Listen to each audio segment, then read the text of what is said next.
Welcome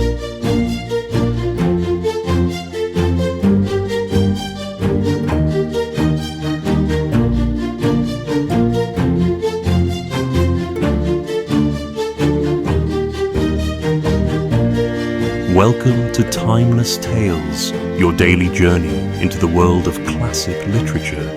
I'm your host, James, and today's story is a captivating and eerie piece by Anton Chekhov, The Witch.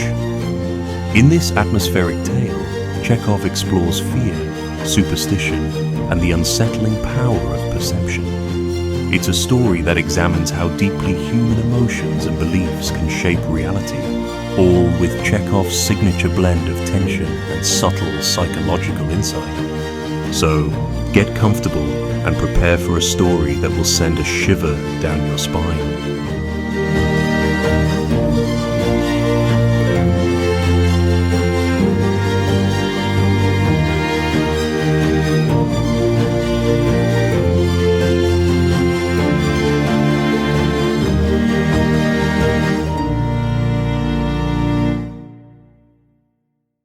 It was approaching nightfall. The sexton, Savly Gaikin, was lying in his huge bed in the hut adjoining the church. He was not asleep, though it was his habit to go to sleep at the same time as the hens. His coarse red hair peeped from under one end of the greasy patchwork quilt made up of coloured rags, while his big unwashed feet stuck out from the other. He was listening. His hut adjoined the wall that encircled the church, and the solitary window in it looked out upon the open country. And out there a regular battle was going on. It was hard to say who was being wiped off the face of the earth, and for the sake of whose destruction nature was being churned up into such a ferment. But, judging from the unceasing malignant roar, someone was getting it very hot. A victorious force was in full chase over the fields, storming in the forest and on the church roof, battering spitefully with its fists upon the windows, raging and tearing, while something vanquished was howling and wailing. A plaintive lament sobbed at the window, on the roof, or in the stove. It sounded not like a call for help, but like a cry of misery, a consciousness that it was too late, that there was no salvation. The snowdrifts were covered with a thin coating of ice. Tears quivered on them and on the trees. A dark slush of mud and melting snow flowed along the roads and paths. In short, it was thawing, but through the dark night the heavens failed to see it, and flung flakes of fresh snow upon the melting earth at a terrific rate. And the wind staggered like a drunkard. It would not let the snow settle on the ground, and whirled it round in the darkness at random. Savly listened to all this din and frowned. The fact was that he knew, or at any rate suspected, what all this racket outside the window was tending to, and whose handiwork it was.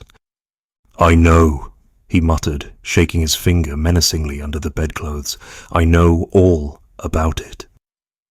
On a stool by the window sat the sexton's wife, Rasa Nilovna, a tin lamp standing on another stool, as though timid and distrustful of its powers, shed a dim and flickering light on her broad shoulders, on the handsome, tempting-looking contours of her person, and on her thick plait, which reached to the floor.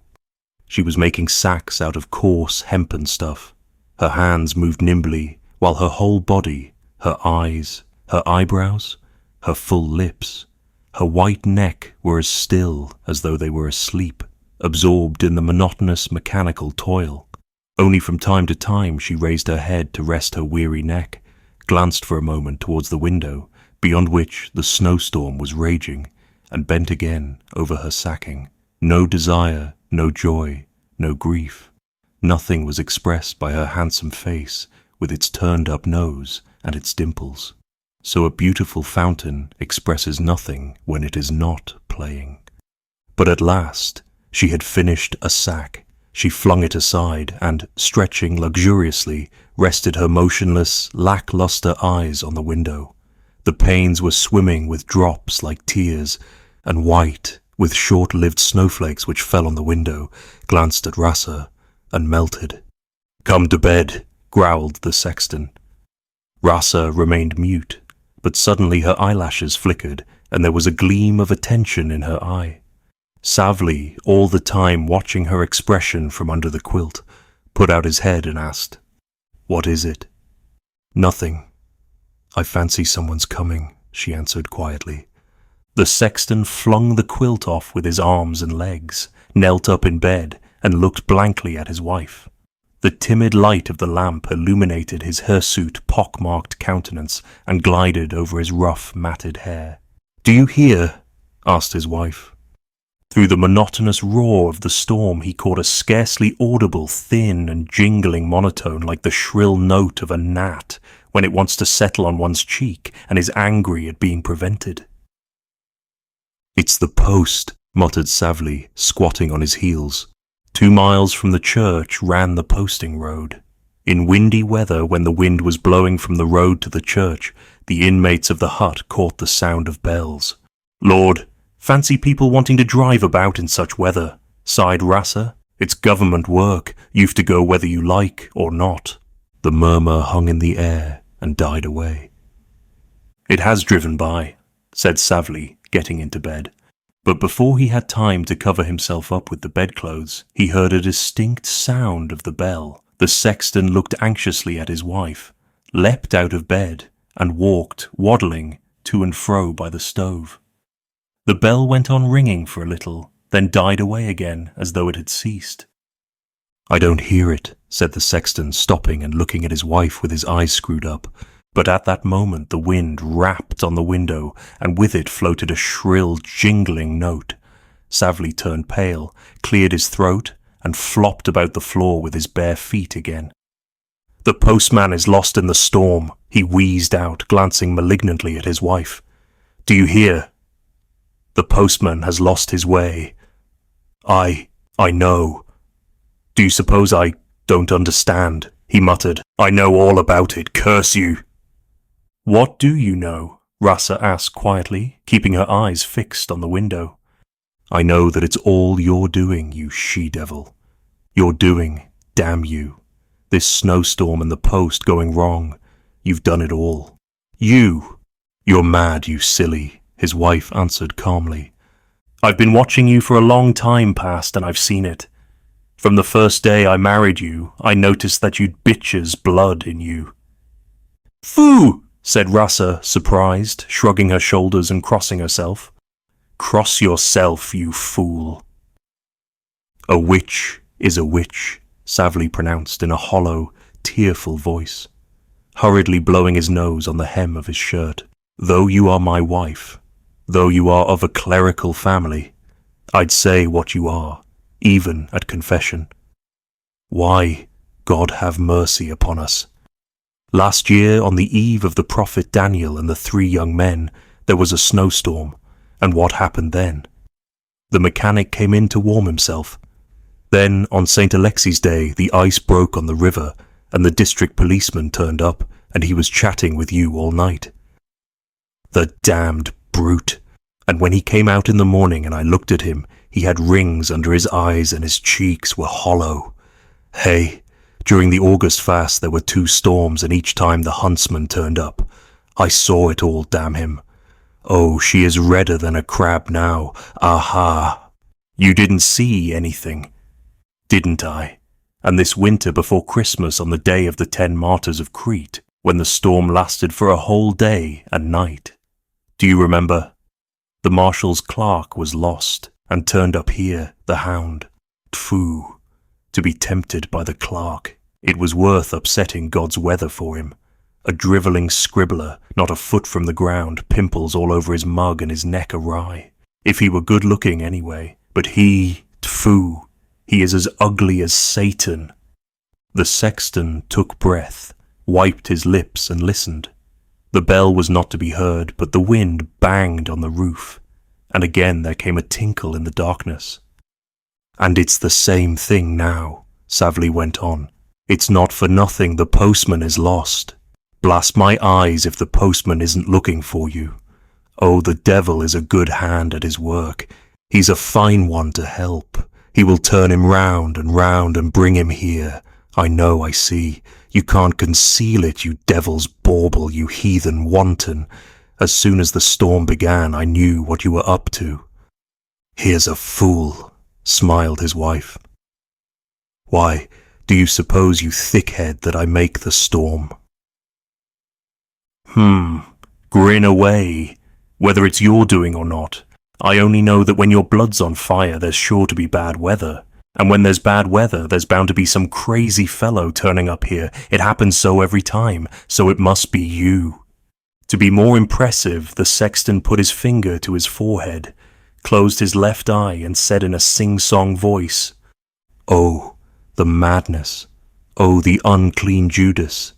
If you really are a human being and not a witch, you ought to think, what if he is not the mechanic, or the clerk, or the huntsman, but the devil in their form? Ah, you'd better think of that." "Why, you are stupid, Savly," said his wife, looking at him compassionately. "When father was alive and living here, all sorts of people used to come to him to be cured of the ague, from the village and the hamlets and the Armenian settlement. They came almost every day, and no one called them devils. But if anyone once a year comes in bad weather to warm himself, you wonder at it, you silly, and take all sorts of notions into your head at once." His wife's logic touched Savly. He stood with his bare feet wide apart, bent his head, and pondered. He was not firmly convinced yet of the truth of his suspicions, and his wife's genuine and unconcerned tone quite disconcerted him. Yet after a moment's thought he wagged his head and said, "It's not as though they were old men or bandy-legged cripples. It's always young men who want to come for the night. Why is that? And if they only wanted to warm themselves, but they are up to mischief. No, woman, there's no creature in this world as cunning as your female sort. Of real brains you've not an ounce, less than a starling, but for devilish slyness, ooh, ooh, ooh, the Queen of Heaven protect us. There is the postman's bell. When the storm was only beginning, I knew all that was in your mind. That's your witchery, you spider." "Why do you keep on at me, you heathen?" His wife lost her patience at last. "Why do you keep sticking to it like pitch?"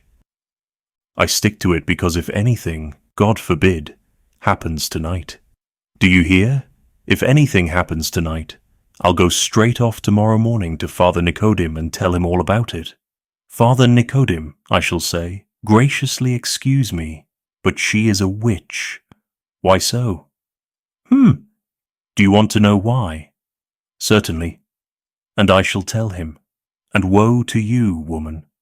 Not only at the dread seat of judgment, but in your earthly life you'll be punished too. It's not for nothing there are prayers in the breviary against your kind." Suddenly there was a knock at the window, so loud and unusual that Savly turned pale and almost dropped backwards with fright. His wife jumped up, and she too turned pale. "For God's sake, let us come in and get warm," they heard in a trembling deep bass. "Who lives here? For mercy's sake, we've lost our way." "Who are you?" asked Rasa, afraid to look at the window. "The post," answered a second voice. "You've succeeded with your devil's tricks," said Savly with a wave of his hand. "No mistake, I am right. Well, you'd better look out." The sexton jumped onto the bed in 2 skips, stretched himself on the feather mattress, and sniffing angrily, turned with his face to the wall. Soon he felt a draught of cold air on his back. The door creaked, and the tall figure of a man, plastered over with snow from head to foot, appeared in the doorway. Behind him could be seen a second figure as white. "Am I to bring in the bags?" asked the second in a hoarse bass voice. "You can't leave them there." Saying this, the first figure began untying his hood, but gave it up, and pulling it off impatiently with his cap, angrily flung it near the stove. Then taking off his greatcoat, he threw that down beside it, and without saying good evening, began pacing up and down the hut. He was a fair-haired young postman, wearing a shabby uniform and black, rusty-looking high boots. After warming himself by walking to and fro, He sat down at the table, stretched out his muddy feet towards the sacks, and leaned his chin on his fist. His pale face, reddened in places by the cold, still bore vivid traces of the pain and terror he had just been through.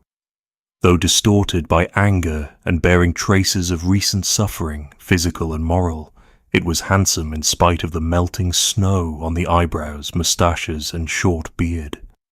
"It's a dog's life," muttered the postman, looking round the walls and seeming hardly able to believe that he was in the warmth. "We were nearly lost. If it had not been for your light, I don't know what would have happened. Goodness only knows when it will all be over. There's no end to this dog's life." "Where have we come?" he asked, dropping his voice and raising his eyes to the sexton's wife. "To the Gulyaevsky Hill, on General Kalinovsky's estate," she answered, startled and blushing. "Do you hear, Stepan?" The postman turned to the driver, who was wedged in the doorway with a huge mail bag on his shoulders. "We've got to Gulyaevsky Hill." "Yes, Dot, we're a long way out." Jerking out these words like a hoarse sigh, the driver went out and soon after returned with another bag, then went out once more, and this time brought the postman's sword on a big belt, of the pattern of that long, flat blade with which Judith is portrayed by the bedside of Holofernes in cheap woodcuts. Laying the bags along the wall, he went out into the outer room, sat down there and lighted his pipe. "Perhaps you'd like some tea after your journey?" Rasa inquired. "How can we sit drinking tea?" said the postman, frowning. "We must make haste and get warm, and then set off, or we shall be late for the mail train. We'll stay 10 minutes and then get on our way. Only be so good as to show us the way." "What an infliction it is, this weather," sighed Rasa. Yes. Who may you be?" We live here by the church. We belong to the clergy. There lies my husband. Savli, get up and say good evening. This used to be a separate parish till 18 months ago. Of course, when the gentry lived here, there were more people, and it was worthwhile to have the services. But now the gentry have gone, and I need not tell you there's nothing for the clergy to live on. The nearest village is Markovka, and that's over 3 miles away. Savli is on the retired list now, and has got the watchman's job. He has to look after the church. And the postman was immediately informed that if Savli were to go to the general's lady and ask her for a letter to the bishop, he would be given a good berth. But he doesn't go to the general's lady because he is lazy and afraid of people. We belong to the clergy all the same," added Rasa. "What do you live on?" asked the postman. "There's a kitchen garden and a meadow belonging to the church.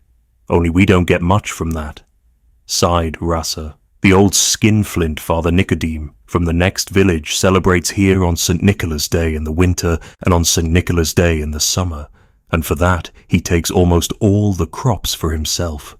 There's no one to stick up for us."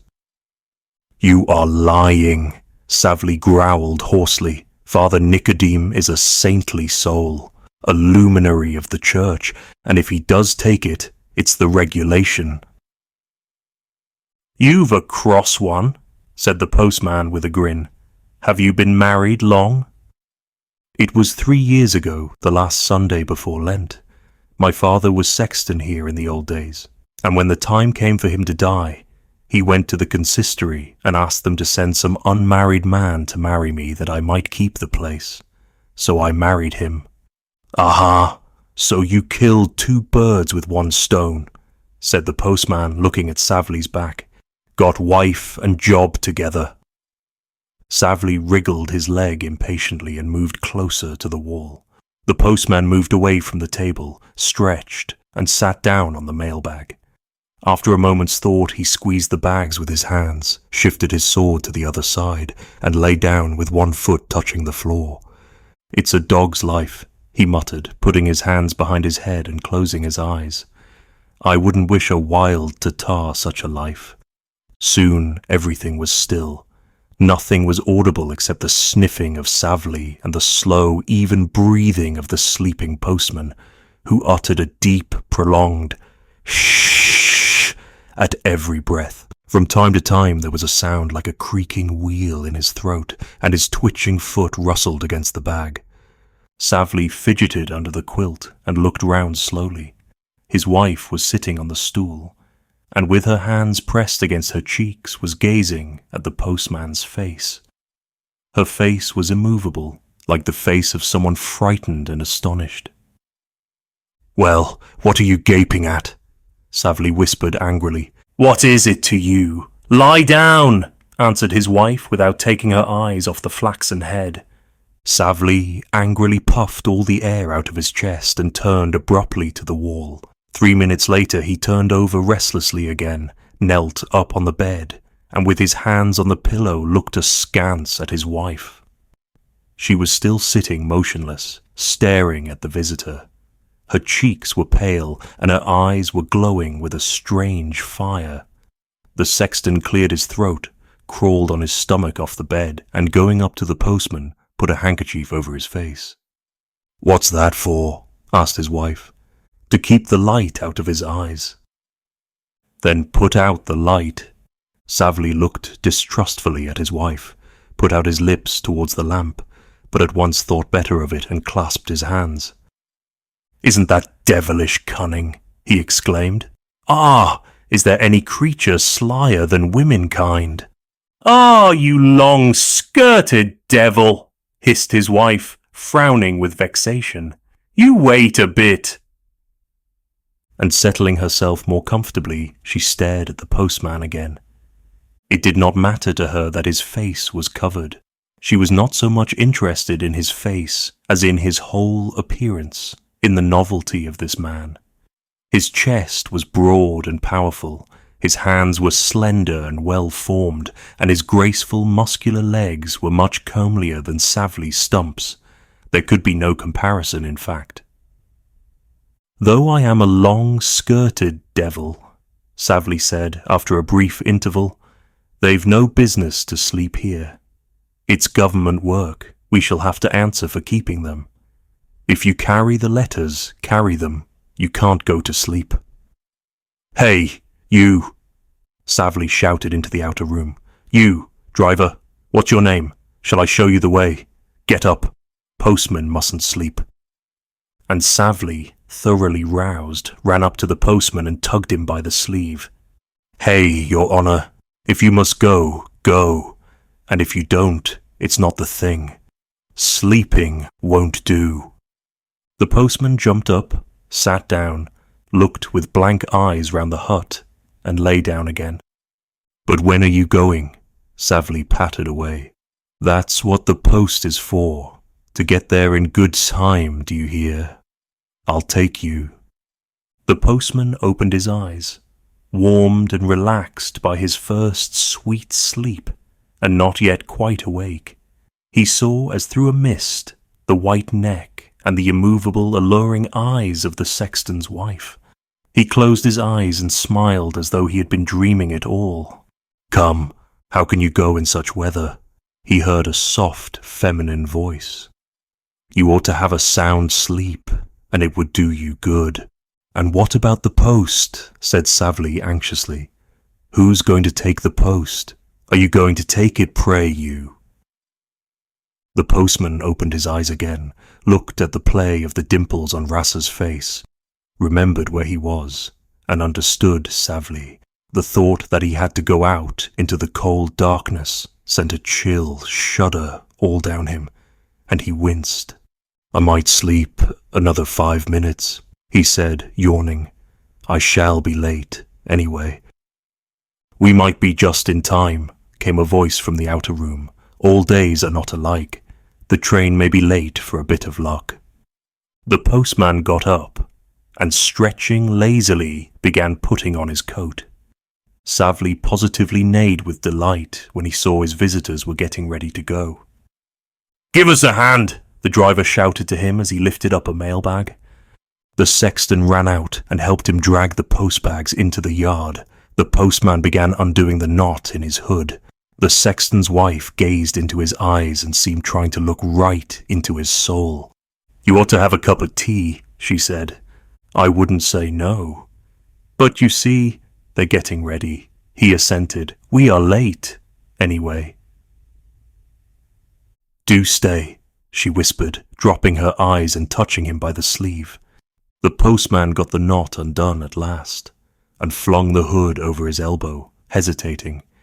He felt it comfortable standing by Rasa. "What a dot! Neck you've got," and he touched her neck with 2 fingers. Seeing that she did not resist, he stroked her neck and shoulders. "I say, you are. You'd better stay.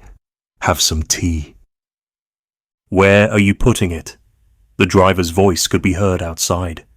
"Lay it crossways." "You'd better stay. Hark, how the wind howls." And the postman, not yet quite awake, not yet quite able to shake off the intoxicating sleep of youth and fatigue, was suddenly overwhelmed by a desire for the sake of which mailbags, postal trains, and all things in the world are forgotten. He glanced at the door in a frightened way, as though he wanted to escape or hide himself, seized Rasa round the waist, and was just bending over the lamp to put out the light, when he heard the tramp of boots in the outer room, and the driver appeared in the doorway. Savli peeped in over his shoulder. The postman dropped his hands quickly and stood still as though irresolute. "It's all ready," said the driver. The postman stood still for a moment, resolutely threw up his head as though waking up completely, and followed the driver out. Rasa was left alone. "Come, get in and show us the way," she heard. One bell sounded languidly, then another, and the jingling notes in a long, delicate chain floated away from the hut. When little by little they had died away, Rasa got up and nervously paced to and fro. At first she was pale, then she flushed all over. Her face was contorted with hate, her breathing was tremulous. Her eyes gleamed with wild, savage anger, and, pacing up and down as in a cage, she looked like a tigress menaced with red-hot iron. For a moment she stood still and looked at her abode. Almost half of the room was filled up by the bed, which stretched the length of the whole wall and consisted of a dirty feather bed, coarse grey pillows, a quilt, and nameless rags of various sorts. The bed was a shapeless, ugly mass, which suggested the shock of hair that always stood up on Savli's head whenever it occurred to him to oil it. From the bed to the door that led into the cold outer room stretched the dark stove surrounded by pots and hanging clouts. Everything, including the absent Savli himself, was dirty, greasy, and smutty to the last degree, so that it was strange to see a woman's white neck and delicate skin in such surroundings. Rasa ran up to the bed, stretched out her hands as though she wanted to fling it all about, stamp it underfoot and tear it to shreds. But then, as though frightened by contact with the dirt, she leapt back and began pacing up and down again. When Savli returned 2 hours later, worn out and covered with snow, she was undressed and in bed. Her eyes were closed, but from the slight tremor that ran over her face, he guessed that she was not asleep. On his way home he had vowed inwardly to wait till next day and not to touch her, but he could not resist a biting taunt at her. "Your witchery was all in vain. He's gone off," he said, grinning with malignant joy. His wife remained mute, but her chin quivered. Savli undressed slowly, clambered over his wife, and lay down next to the wall. "Tomorrow I'll let Father Nicodeme know what sort of wife you are," he muttered, curling himself up. Rasa turned her face to him and her eyes gleamed. "The job's enough for you, and you can look for a wife in the forest, blast you," she said. "I am no wife for you, a clumsy lout, a slugabed, God forgive me." Come, go to sleep." "How miserable I am," sobbed his wife. "If it weren't for you, I might have married a merchant or some gentleman. If it weren't for you, I should love my husband now. And you haven't been buried in the snow. You haven't been frozen on the high road, you Herod." Rasa cried for a long time. At last she drew a deep sigh and was still. The storm still raged without. Something wailed in the stove, in the chimney, outside the walls, and it seemed to Savli that the wailing was within him, in his ears. This evening had completely confirmed him in his suspicions about his wife. He no longer doubted that his wife, with the aid of the evil one, controlled the winds and the post sledges. But to add to his grief, this mysteriousness, this supernatural, weird power gave the woman beside him a peculiar, incomprehensible charm of which he had not been conscious before. The fact that in his stupidity he unconsciously threw a poetic glamour over her made her seem, as it were, whiter, sleeker, more unapproachable. "Witch!" he muttered indignantly. "Tfu! Horrid creature!" Yet, waiting till she was quiet and began breathing evenly, he touched her head with his finger, held her thick plait in his hand for a minute. She did not feel it. Then he grew bolder and stroked her neck. "Leave off!" she shouted, and prodded him on the nose with her elbow with such violence that he saw stars before his eyes. The pain in his nose was soon over, but the torture in his heart remained.